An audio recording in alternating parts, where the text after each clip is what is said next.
Hello नमस्कार साथियों, स्वागत है आप सभी का आईटीआई एग्जाम पर। साथियों, आज बात करने वाला हूं आईटीआई सीबीटी परीक्षा के बारे में कि कैसे आपका ऑनलाइन एग्जाम होता है। आप में से काफी सारे छात्र जो होंगे पहली बार एग्जाम देने जा रहे होंगे आईटीआई का। बहुत से छात्र ऐसे होंगे जिनका सेकंड ईयर तो पिछले साल दिया है। तो हालांकि सबके लिए ये वीडियो रहने वाला है हेल्पफुल। मैं आपको आज की इस वीडियो में स्टेप बाय स्टेप बताऊंगा कि मेरे भाई यहाँ पर ऑनलाइन आपका जो पेपर है वो कैसे कराया जाता है। ठीक है, कैसे आपका पेपर लेआउट खुलता है, क्या क्या चीज़ आपको करनी पड़ती है, किन किन चीज़ों का आपको ध्यान रखना पड़ता है। तो पूरी जानकारी इस वीडियो में मिलने वाली है, तो लास्ट तक बने रहना। मैं आपको लाइव भी दिखाऊंगा कि कैसे ऑनलाइन पेपर होता है। क्लियर है? स्क्रीन पर चलूंगा पहले, है ना। पहले सबसे पहले मेथड समझ लो कि भैया सबसे पहले मान लो आपका जो सीबीटी एग्जाम होगा उसमें पूछा क्या क्या जाएगा। आपका सीबीटी एग्जाम जो होगा मेरे भाई, इसमें क्या होता है भैया, 4 सब्जेक्ट होते हैं। जैसे आपका थ्योरी है ना, आपका मान लो थ्योरी हो गया, ट्रेड थ्योरी में कुछ भी हो सकता है। जैसे आपकी इलेक्ट्रिशियन ट्रेड है तो इलेक्ट्रिशियन हो जाएगा,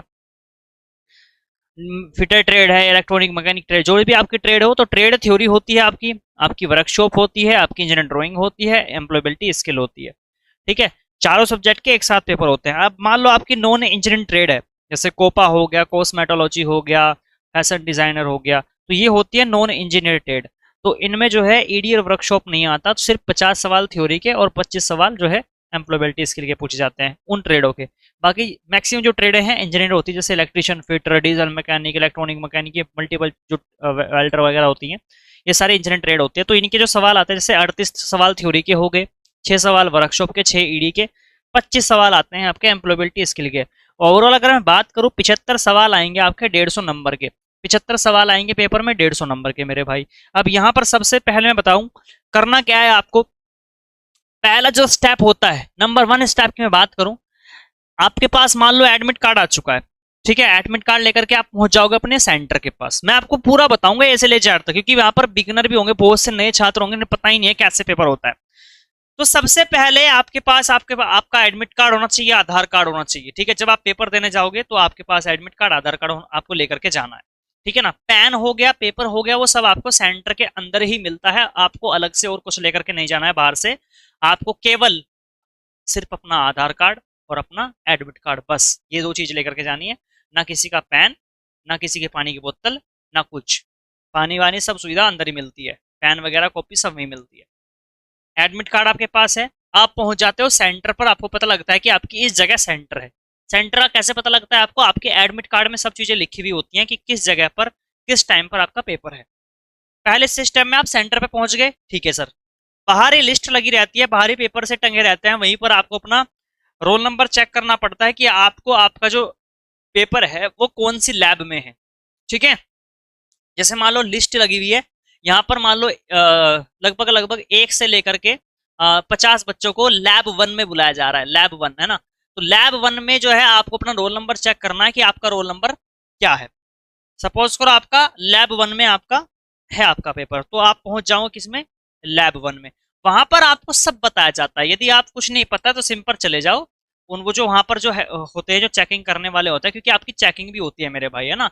आपकी चेकिंग वैकिंग भी करते हैं कि आपने कुछ, आप अपने कुछ लेकर पर्ची वर्ती तो नहीं लेकर के आया, आपकी जेब में कुछ वैसे तो नहीं कोई चीज है, तो सब चेकिंग होती है। तो वो भी आपको उनका एडमिट कार्ड दिखाओ कि मेरा रोल नंबर ये है, मुझे बताओ मेरा पेपर कौन सी लैब में है। वो आपको लैब बता देंगे कि भैया उस वाली लैब में चले जाओ, कंप्यूटर लैब में।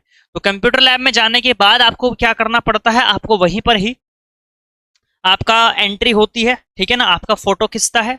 ठीक है भाई, उसके बाद आपके साइन होते हैं, सिग्नेचर वगैरह होते हैं, और या फिर आपका अंगूठा लगाया जाता है। ये प्रोसेस करने के बाद फिर अगला जो स्टेप आता है, अगला स्टेप होने के बाद लैब में अंदर अंदर पहुंच गए। जैसे ही आपने अपना वेरिफिकेशन कंप्लीट कर लिया, अंगूठा वगैरह सब कुछ लगा लिया, वो आपको बताएंगे कि भैया फलाने नंबर सीट पे जाकर के बैठ जाओ। मान लो आपको कौन सा है, 375 सीट नंबर है, 176, जो भी आपका है, वो सीट नंबर आपको बता देंगे भाई उस वाली सीट पर जाकर के आपको बैठना है। उसी नंबर की सीट पर जाकर के आपको भैया बैठना है। मान लो इस वाली सीट का आपको बताया, इस वाली सीट पर जाकर के आपको बैठ जाना है। बैठ गए, ठीक है भाई। अगला प्रोसेस क्या होगा? अगला प्रोसेस होता है, जो आपका कंप्यूटर जब आपका खुलता है, तो कंप्यूटर खुलने के बाद आपके सामने आपसे क्या मांगता है, आपका रोल नंबर डालने को बोलता है और आपका पासवर्ड। अब आप बोलोगे पासवर्ड क्या होता है? पासवर्ड होता है आपका डीओबी। क्या होता है मेरे भाई? डीओबी। डीओबी का मतलब होता है जन्म तिथि, डेट ऑफ बर्थ। जो आपकी जन्म तिथि होती है वो यहाँ पर आपको डालनी पड़ती है, यानी कि डेट ऑफ बर्थ आपको पासवर्ड के तौर पर डालनी पड़ती है, और फिर आपको लॉगिन करना पड़ता है। अब मान लो आपने लॉगिन कर लिया मेरे भाई, लॉगिन के बटन पर आपने क्लिक कर दिया, ठीक है। अब किस प्रकार का लेआउट खुलेगा, अब मैं आपको लेकर चलता हूं कंप्यूटर की स्क्रीन पर। मैं आपको बताऊंगा कि माउस कैसे चलाना है, ठीक है, कैसे आपको काम करना है, मैं सब बताने वाला हूं अब आपको, ठीक है। चलो अब मैं आपको स्क्रीन पर ही लेकर के चलता हूं, लाइव दिखाता हूं कैसे कैसा लेआउट खुलेगा पेपर में, ठीक है। एग्जाम में सिस्टम पर जब आप बैठ जाओगे तो सिस्टम पर आपको कंप्यूटर पर यानी कि आपको इस प्रकार का लेआउट देखने को मिलेगा। और वीडियो को यहाँ से स्टार्ट करने से पहले मैं आपको बता दूं, इस वीडियो का जो क्रेडिट जाता है वो जाता है ncvatonline.com को, ठीक है।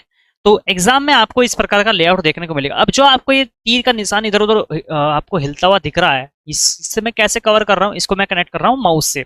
अब माउस कैसे चलाना है उसके बारे में मैं देखो आपको बताऊंगा, लेकिन सबसे पहले समझ लो, पेपर में आपको यहाँ पर ऊपर की साइड टाइमिंग देखने को मिलेगा, ठीक है। आपको यहाँ पर 2 घंटे का टाइम मिलेगा पेपर में, जिसमें आपके ट्रेड थ्योरी के सवाल आएंगे 38 सवाल इस प्रकार से। फिर यहाँ पर वर्कशॉप के सवाल खुल जाएंगे, मतलब आपको क्लिक करके है, जैसे आप अगर आप ऐसे रखोगे ना आपको क्वेश्चंस नहीं दिखेंगे, वैसे आपको इस प्रकार से दिखेगा ये, जैसे ट्रेड थ्योरी हो गया वर्कशॉप। अब आप देखो क्वेश्चन कहाँ पर है, तो सवाल आपको इस पर क्लिक करना पड़ेगा। जैसे ट्रेड थ्योरी है तो इस पर क्लिक करो, ट्रेड थ्योरी के सारे क्वेश्चन खुल जाएंगे। फिर वर्कशॉप का क्लिक करोगे तो वर्कशॉप के, अब ये क्लिक मैं कैसे कर रहा हूं तो उसका मैं अभी दिखा दूंगा, अभी जुड़े रहो। उसके बाद ईडी पर क्लिक करो, एम्प्लॉयबिलिटी स्किल के, ये सारे के सारे सवाल आपको देखने को यहाँ पर मिल जाते हैं भाई, ठीक है। अगर मैं बात करूं यहां पर कि सबसे पहले आपको किस क्वेश्चन को सोल्व करना है, तो सबसे पहले जैसे मान लो आपका पहला नंबर सवाल है ये, तो पहला नंबर क्वेश्चन देखो यहाँ पर खुला हुआ है ये, ठीक है। आपको सवाल को ध्यान से पढ़ना है और उसके बाद आंसर टिक करना है। टिक कहां से करोगे, देखो ये 3 ऑप्शन दे रखे, 4 ऑप्शन दे रखे, जो भी आपको सही लग रहा है। मान लो मुझे ए ऑप्शन सही लग रहा है तो मैं ए पर क्लिक कर दूंगा। तो ए पर जैसे ही मैंने क्लिक किया तो मुझे पढ़ना करना है नेक्स्ट क्वेश्चन पे। मैं नेक्स्ट क्वेश्चन जैसे ही करूंगा तो यहां से अगर आप देखोगे तो ये देखो हरा हो गया, ये क्या हो गया, देखो हरे रंग का हो गया, देखो एक सवाल। दूसरे नंबर का अगर मैं आंसर देता हूं तो देखो दूसरे को जैसे ही मैंने टिक किया उसके बाद नेक्स्ट क्वेश्चन पे क्लिक करूंगा तो देखो दूसरा भी ग्रीन हो गया। तीसरे सवाल को हल करूंगा तो देखो तीसरे पर जैसे मैंने क्लिक किया तो ये नेक्स्ट क्वेश्चन पे, अगले सवाल पे अगर मैं जाऊंगा तो देखो ये भी हरा हो गया। यानी कि जिन भी सवालों के आप जवाब देते जा रहे हो वो हरा होता चला जाएगा, ठीक है। अब डिपेंड आप पर करता है कि आप चाहे तो ट्रेड थ्योरी के सवालों को हल कर लो, पहले 38 सवालों को हल कर लो। पहले अगर वर्कशॉप करना चाह रहे हो तो वर्कशॉप का पहला क्वेश्चन खोल सकते हो, ये देखो वर्कशॉप का पहला क्वेश्चन खुल गया, ठीक है ना। ईडी का पहला सवाल खोलना चाह रहे हो तो ईडी पर क्लिक करके पहले नंबर सवाल पे क्लिक कर लो, ये देखो ईडी का कोई पहला सवाल खुल गया, ठीक है ना। तो जो भी आपको आंसर सही लग रहा है उस पर आप क्लिक करते चलो, ठीक है, वही आपका फिर आपके उसके बाद नेक्स्ट बटन पे क्लिक कर देना, ठीक है ना। आपका जो अगला, मान लो मुझे सी ऑप्शन सही लग रहा था, मैंने सी पर क्लिक कर दिया, उसके बाद अगले सवाल पर बढ़ूंगा। तो ये देखो हरे रंग का हो गया ना, हो गया हरे रंग का। पीछे अगर आपको करना है, अगर आपको पिछले सवाल पर जाना है ना, तो आप प्री क्वेश्चंस पर भी क्लिक कर सकते हो, या फिर जिस भी सवाल पर आपको जाना है उसी सवाल पर आपको क्लिक कर देना है भाई। जैसे मान लो मुझे अब इलेक्ट्रिशियन थ्योरी के 10वें नंबर पे जाना है तो 10वें नंबर पे मैं क्लिक करूंगा, इलेक्ट्रिशियन थ्योरी का 10वां नंबर सवाल खुल गया। 32वें पर जाना है तो 32वें पर क्लिक कर दूंगा, 32वां खुल गया। वर्कशॉप के छठे क्वेश्चन पे जाना है तो छठे पर क्लिक कर दूंगा, ऐसा भी आप कर सकते हो। तो ये आप, और एक सवाल को मान लो आपका बी ऑप्शन था, आपने बी क्लिक कर दिया, आप अगले सवाल की ओर बढ़ गए, लेकिन आपने आपके याद आया भी अरे नहीं भाई उसका तो बी नहीं उसका सी था, तो पिछले सवाल पे जाओ, प्री क्वेश्चन पे क्लिक करो और उसको आप सी भी कर सकते हो, इसको है ना हटा करके सी भी लगा सकते हो, आपकी इच्छा है कोई सा भी टिक कर सकते हो, कोई इशू की बात नहीं है, ठीक है। एम्प्लॉयबिलिटी स्किल के सवाल हल करोगे तो एम्प्लॉयबिलिटी स्किल का सवाल खोल लो यहाँ से, जो भी आपको खोलना है, देखो यहाँ से बदलते जा रहे हैं, जो भी सवाल आपको खोलना है उस पर आप क्लिक करते चलो। आपका सवाल देखो मान लो डी ऑप्शन मैंने लगाया इसका, तो नेक्स्ट क्वेश्चन पे जैसे ही मैं करूंगा देखो वो 7वां नंबर हरा हो गया। तो बस इस चीज का ध्यान रखना है, जितने भी आप सवाल करके आओगे वो सारे के सारे ग्रीन हो जाने चाहिए, ठीक है ना। अगर वो हरे होते जा रहे हैं तो इसका मतलब आपका पेपर सही होता जा रहा है। लास्ट में जैसे ही आपका पेपर हो जाएगा, ठीक है, तो आपको क्या काम करना है, यहाँ पर साइड में डन का जो एक ऑप्शन आता है, एक डन का ऑप्शन आता है, इस पे क्लिक करना।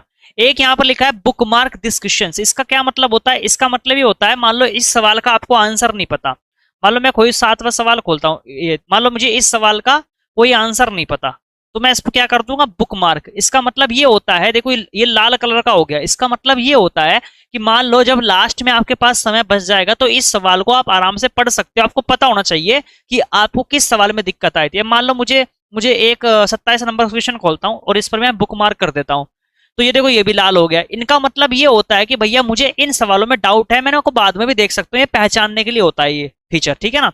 उसके बाद अगर आपको फिर लग रहा है कि आपने हमारे 27 क्वेश्चन खोल लिया, आपको इसका बी आंसर लग रहा है तो बी पर क्लिक करो, नेक्स्ट क्वेश्चन पे क्लिक करो, लो जी हरा हो गया, ठीक है। जैसे आपका पेपर सारे हो जाएंगे पेपर मान लो आपने सारे क्वेश्चंस को कर लिया। अब देखो ऊपर की साइड जो आपको टाइम चलता दिख रहा है, टाइम होने के बाद ही आप अपने पेपर को सबमिट कर सकते हो, उससे पहले सबमिट नहीं कर सकते। जैसे ये टाइम पूरा हो गया तो यहाँ पर सबमिट का ऑप्शन खुल जाएगा, आप सबमिट कर पाओगे पेपर को लास्ट में, ठीक है ना। जैसे ही देखो ये मिनट चल रही है ना, जब यहाँ पर पूरा का पूरा आपका टाइम पूरा हो जाएगा, ठीक है, उसके बाद ही आप अपना पेपर सबमिट कर सकते हो। क्लियर है? तो इस चीज का आपको ध्यान रखना है, तो टाइम से पहले आप सबमिट नहीं कर सकते, ठीक है भाई, इतना समझ गए। अब मैं आपको बताता हूँ कि माउस से आपको क्लिक कैसे करना है, ठीक है, माउस से आप कैसे क्लिक करोगे। अब बात करता हूं कि कैसे आपको माउस का यूज करना है। देखो भाई, वहां पर जब आप लोग एग्जाम देने के लिए जाओगे, वहां पर कीबोर्ड और माउस दोनों रखे रहेंगे, माउस भी रखा रहेगा और कीबोर्ड और आपका सिस्टम। तो कीबोर्ड का तो यूज आपको बिल्कुल भी नहीं करना है, कीबोर्ड को साइड में रखे रहना देना है, इसका कोई भी यूज नहीं होता वहां पर, ठीक है। कीबोर्ड को रखे देना, आपको सिर्फ माउस से काम करना है। कैसे करोगे देखो, अब मान लीजिए मुझे इसका आंसर लगाना, मान लीजिए मैंने कोई 32 नंबर क्वेश्चन पे क्लिक कर दिया और मैंने 32 नंबर कोई सवाल खोल लिया और मुझे इसका आंसर लगाना है। मान लीजिए इसका ऑप्शन बी लगा दिया मैंने, ठीक है। ये मैंने बी कैसे लगाया है, या फिर मैंने इसको सी कर दिया, या फिर मैंने इसको डी कर दिया, ये कैसे कर रहा हूं मैं, कौन से बटन दबा रहा हूं। तो माउस का जो ये वाला बटन होता है, कौन से वाला, ये वाला है ना, ये वाला जिस पर मैं उंगली मार रहा हूं, इसको दबाना है, इसको मत दबाना, ठीक है, कभी इसको दबाओ। ये वाला बटन है ना, ये वाला जो बटन है, इसको दबाना है आपको, इससे ही सब कुछ क्लिक होता चला जाएगा। देखो जैसे मान लीजिए मैंने कोई और क्वेश्चन खोल दिया, मान लीजिए मैंने 30 क्वेश्चन खोल दिया, इसको मुझे जवाब देना है, तो मैंने इस पर क्लिक कर दिया और नेक्स्ट क्वेश्चन पे क्लिक कर दिया। तो मैं कौन से बटन चला रहा हूँ मेरे भाई, मैं कौन सा बटन दबा रहा हूँ, ये वाला, ठीक है, ये वाला बटन, ठीक है, ये वाला उंगली वाला। आपको इस चीज़ का ध्यान रखना है। क्लियर है? तो इस प्रकार से आप अपना सवालों को यहाँ पर टिक करके अपना जो है एग्जामिनेशन दे सकते हो। जो भी आपको क्वेश्चन खोलना है उस पर क्लिक करते चले जाओ और आपका काम यहाँ पर होता चला जाएगा। क्लियर है भाई जी? किसी को कोई समस्या डाउट नहीं होनी चाहिए। क्लियर है दोस्त? तो पेपर आपका स्टार्ट हो चुका है। पेपर में ये तो समझ चुके हो कैसे आपको पेपर देना है, ठीक है। अब मान लो आपका पेपर चल रहा है तो भैया वहां पर और भी लोग, वहां पर जो टीचर वगैरह है वो वहां पर घूमते रहेंगे। यदि मैं आपको एक चीज बताता हूँ, यदि आपका कीबोर्ड माउस या फिर कोई भी मॉनिटर वगैरह नहीं चल रहा है, कुछ भी दिक्कत आ रही है, तो इन टीचर से आप मदद मांग सकते हैं कि सर ये हमारा नहीं चल रहा है, वो आपको इसका चेंजेस करवा देंगे, ठीक है ना। और दूसरी बात, यहीं पर लैब में कैमरे वैमरे सब लगे रहते हैं, तो ऐसी हरकतें नहीं करनी है कि उसके में झांकना, उसके में झांकना, है ना, ये चीजें नहीं करनी है, ठीक है, क्योंकि यहाँ पर फिर कैमरे वैमरे सब लगे रहते हैं तो दिक्कत हो जाती है। बाकी सिस्टम वगैरह में कुछ भी दिक्कत आती है तो इन सर से आप पूछ सकते हो, जो भी वहां पर आपकी लैब में होंगे। बाकी अब ये तो चीज क्लियर हो चुकी है। अब बात करते हैं तैयारी की। मान लो आईटीआई के एग्जाम अब आपके होने वाले हैं, ठीक है। अब क्या टाइम बचा, कुछ भी टाइम नहीं है। तो इस रीजन से आपके लिए मैं आपको रामबाण तरीका बताता हूँ आईटीआई परीक्षा पास करने का। एक रामबाण तरीका ये है, एक तो जो हमारी यूट्यूब पे जो क्लासेस चल रही है वो देखो, है ना, सुबह शाम हमारी यूट्यूब पर क्लासेस चलती हैं, लाइव क्लासेस चलती हैं, वो देखो। दूसरी जो सबसे रामबाण तरीका वो है टेस्ट सीरीज का। हमने अपने आईटीआई एग्जाम मोबाइल एप्लीकेशन पर, क्या नाम है, आईटीआई एग्जाम मोबाइल ऐप है ये, इसको प्ले स्टोर से आपको डाउनलोड करने हैं। प्ले स्टोर जहां से आप गेम वगैरह डाउनलोड करते हो ना, वहीं से आपको आईटीआई एग्जाम डाउनलोड कर लेना, या फिर डिस्क्रिप्शन बॉक्स में आपको एप्लीकेशन का लिंक भी मिल जाएगा। आईटीआई एग्जाम जो है हमारे पास, ये एप्लीकेशन आपको डाउनलोड कर लेना है, ठीक है ना, आईटीआई एग्जाम ऐप। और यहीं पर ही आपको पेड टेस्ट सीरीज का ऑप्शन मिलेगा। आपकी कोई सी भी ट्रेड हो, हमने सभी ट्रेड को यहाँ पर कवर कर दिया है अब की बार। आप अपनी जो है ट्रेड को सिलेक्ट कर करके, है ना, उसके बाद अपनी टेस्ट सीरीज को ज्वाइन करके आप अपनी तैयारी को बेहतर बना सकते हैं। हमने यहाँ पर आपको चैप्टर वाइज जो है टेस्ट दिए गए हैं, पीडीएफ दी गई हैं, और उसके बाद यहाँ पर आपको 75 क्वेश्चंस के टेस्ट हमने दिए गए हैं। मतलब वो सवाल हमने ऐड किए हैं जो पिछले सालों में पूछे जा चुके हैं, और इस साल भी जो पेपर में आएंगे उन्हीं सवालों को हमने ऐड किया है इन टेस्ट सीरीज में। तो ये जो चीजें हैं वो आपके एग्जाम के लिए रामबाण साबित होगी। इस टेस्ट सीरीज की जो फीस है हमने सिर्फ रखी है 49, देख लो, मात्र 49 रुपीज हमने रख रखी है इसकी टेस्ट सीरीज की फीस। सभी स्टूडेंट इसको ज्वाइन कर सकते हैं, आपकी कोई सी भी ट्रेड हो। आप अपने आप सबसे पहले ITI exam mobile application download कर लेना, इसी में पेड टेस्ट सीरीज का ऑप्शन आएगा, अपना आप ज्वाइन कर लेना, ठीक है। या फिर ये जो है टेस्ट सीरीज हमने हिंदी इंग्लिश दोनों में दे रखी है, हिंदी में भी है इंग्लिश में भी है, दोनों लैंग्वेज आपको भी देखने को मिल जाएगी। अगर कोई भी समस्या आती है, डाउट आ रहा है, टेस्ट सीरीज आप नहीं ले पा रहे हो, तो दिए गए नंबर पर व्हाट्सअप मैसेज कर देना कि सर हमको टेस्ट लेना है या फिर टेस्ट ज्वाइन करना है। मैं आपको लिंक वगैरह व्हाट्सअप पे ही प्रोवाइड करवा दूंगा। बहुत से छात्र ऐसे होते हैं जिन्हें व्हाट्सअप मतलब एप्लीकेशन नहीं मिलता है, तो आप व्हाट्सअप मैसेज भी कर सकते हैं। तो आई होप आप लोग समझ चुके होंगे कैसे ऑनलाइन परीक्षा दिया जाता है, कैसे क्या होता है भाई। तो आज के लिए इतना ही दोस्त, मिलता हूँ अगली वीडियो में। धन्यवाद।